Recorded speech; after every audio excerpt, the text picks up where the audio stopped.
Esse é o Ancapsu e nós vamos falar sobre a One Big Beautiful Bill do Trump, né? O pacote bonito e grande do Trump que ele estava querendo aprovar, que eu acho extremamente questionável porque aumenta em muito o déficit americano, mas enfim, é o interesse do Trump aprovar esse negócio, né? E já tinha passado na Câmara, falta votação no Senado. O Senado fez uma primeira votação da admissibilidade da coisa, ou seja, se eles vão começar a votar isso. Então ainda não está tipo assim totalmente aprovado não, mas ele passou nessa primeira votação. Agora eu vou te falar um negócio. Não foi fácil não, meu amigo. Foi complicado, foi emocionante a coisa. Vamos entender o que aconteceu. Acabou passando aos 45 do segundo tempo, graças a muita pressão do J.D. Vance. J.D. Vance foi pessoalmente no Senado, o pessoal no Senado estava achando que ia passar fácil, porque afinal os republicanos têm maioria no Senado, né? Tem 53 a 47 cadeiras no Senado. O Trump imaginava que ia passar com muita facilidade, né? 53 republicanos e 47 democratas, só que 3 republicanos votaram contra, e mais do que isso, tinham outros 3 que estavam na dúvida. Essa notícia foi sugerida por Peter Republicano e eu posso provar, Pacotão do Trump e várias outras pessoas. Obrigado aí ao pessoal que sugeriu notícias lá no nosso site, no visãolibertaria.com, e obrigado a você que está assistindo o nosso vídeo. Se você gosta do nosso conteúdo, por favor, deixe o seu like e se inscreva aqui no canal, né? Pois bem, o Trump estava pressionando o Senado a aprovar o mega projeto dele lá, One Big Beautiful Bill, né? Pacote grande e bonito do Trump, que tem um monte de coisa, são 900 páginas de lei, com um monte de coisa ali, bom, o grande problema é que aumenta em muito o déficit americano. É uma proposta tipo Lula, torrar dinheiro como se não houvesse amanhã. Não me entenda mal, tem coisas boas nessa lei, tá? Tem coisas boas como, por exemplo, diminuição de impostos, tem coisas boas de acabar com regras ambientais do Biden, o que, pô, você sabe, né, minha opinião sobre isso, esse negócio de governo, as coisas que o governo diz que faz para acabar com o problema da mudança climática, na verdade, o governo está fazendo isso para matar pobre, né? Então é ótimo acabar com essas leis sem sentido do Biden, né? Agora, o problema é o aumento do déficit americano. Essa lei gerava um aumento de déficit enorme, e daí essa é a grande dúvida, né? O Trump pressionou muito para aprovarem esse pacote, o Senado não queria aprovar, e não deveria ser difícil, né? Então tá aqui, ó, foi uma coisa bastante crítica. No final, tinha 50 votos não, então 50 votos é o limite, né? Ou seja, foram 47 democratas votaram não, mas teve 3 republicanos que votaram não também. Aqui, ó, os republicanos eram o senador... Não, esse aqui os que não votaram. Os 3 que votaram não, o senador Tillis, Ron Paul e Johnson. Então, Carolina do Norte, Kentucky e Wisconsin, né? Foram 3 senadores republicanos que votaram não. E ainda tinham outros 3 senadores que não queriam votar nessa lei. Então eles, aqui ó, o senador Lee de Utah, Scott da Flórida e Loomis de Wyoming. O Scott da Flórida queria votar, ele ia votar sim, não tinha esse problema não, tá? Mas ele estava segurando a coisa, provavelmente para negociar alguma coisa com o Trump. Os outros 2 estavam na dúvida, e aí que é o problema. Por quê? Porque se qualquer um desses 2 votasse não, ia dar 51 não, né? E aí acabou, aí não passa nada. Se eles todos votassem sim, ainda daria empate, que é 50 a 50, 50 votos sim, 50 votos não. Mas aí o Senado americano funciona da seguinte maneira, tem o presidente do Senado, é o vice-presidente. Então lá eles têm esse negócio, o vice-presidente, no caso o J.D. Vance, é o presidente do Senado.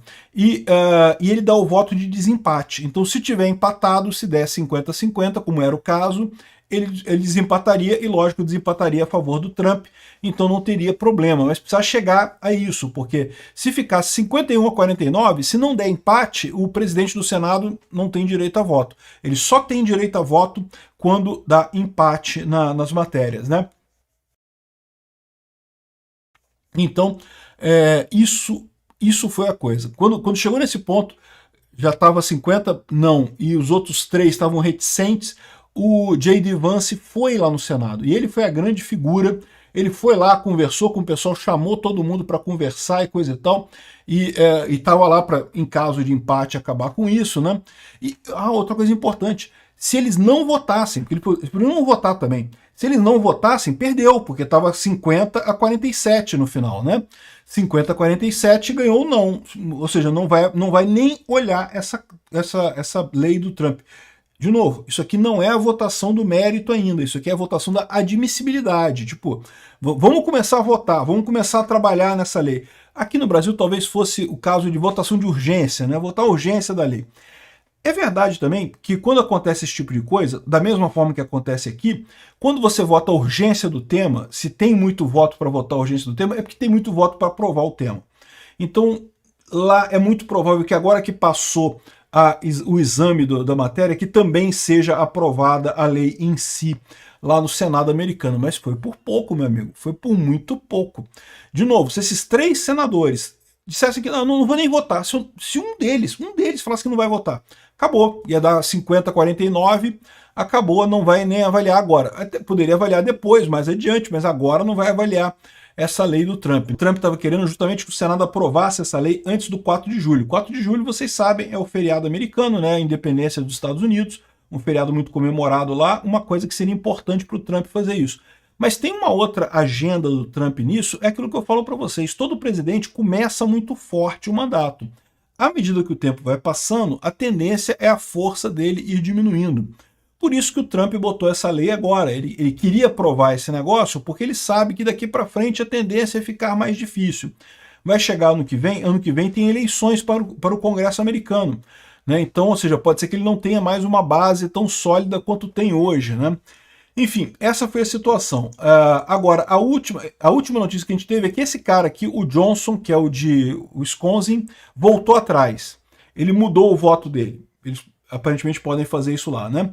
E aqui, ó, o resultado então é que agora a lei tem votos para prosseguir, vai dar 51-49, então parece que tá indo, mas isso aqui não é oficial ainda, tá? Isso aqui ainda não é o resultado final, eles ainda estão convencendo o pessoal, pelo menos no momento que eu estou gravando esse vídeo aqui, né? Então, aparentemente teve sucesso isso daí, conseguiram fazer isso daí, conseguiram convencer uma das pessoas que tinham votado não para mudar o voto dela, que é o senador lá do Wisconsin, esse cara aqui, Ron Johnson, e ele explicou que não sei o que lá, que conversou com o Vance, teve garantias que vai ser alterada a lei, né? Vão alterar coisas na lei, coisa e tal. Enfim, é isso aí, foi por pouco que o Trump conseguiu isso daí, mas aparentemente ele conseguiu essa vitória, mais uma vitória muito boa. Bom, eu vou falar para vocês, eu, do ponto de vista econômico, acho uma lei terrível, tá? Eu acho que os Estados Unidos vão pagar um preço enorme por isso. Agora, eu tenho que reconhecer que para nós aqui no Brasil é uma coisa positiva, tá? Por quê? Porque agora o Trump está mais forte, né? Não foi uma coisa fácil, uma vitória fácil, mas ele conseguiu essa vitória. Aprovou a One Beautiful Bill lá nos Estados Unidos, e aí, ou seja, ele estando mais forte, quem sabe ele não tem mais força para brigar com o Xandão, para brigar com os outros supremos aqui no Brasil, né? Então, para o nosso lado, de repente, até uma coisa positiva no final das contas. E outra coisa importante de lembrar é que essa vitória é do Vance, tá? O Vance que atua de bombeiro, foi lá no Senado e conseguiu mudar os votos e coisa e tal. Demonstrou uma capacidade política muito boa nisso daí. Vocês sabem que existe uma grande dúvida sobre quem seria o sucessor do Trump em 2028, né? O Vance é claramente uma possibilidade. Outra possibilidade é o Marco Rubio. Eu gosto do Marco Rubio, gosto mais do Marco Rubio do que do Vance. Mas no final das contas, né, quem vai decidir isso vai ser o Trump no final das contas, né? E sem dúvida alguma, essa jogada do Vance hoje de ir lá para o Senado, uma situação que era uma situação que todo mundo achava que estava controlada, que a lei ia passar sem problemas, e aí de repente, né, desandou a coisa, mas acabou passando, ele foi lá e conseguiu resolver o negócio. Aparentemente funcionou. O cara realmente conseguiu ter o jogo de cintura para negociar com o pessoal lá.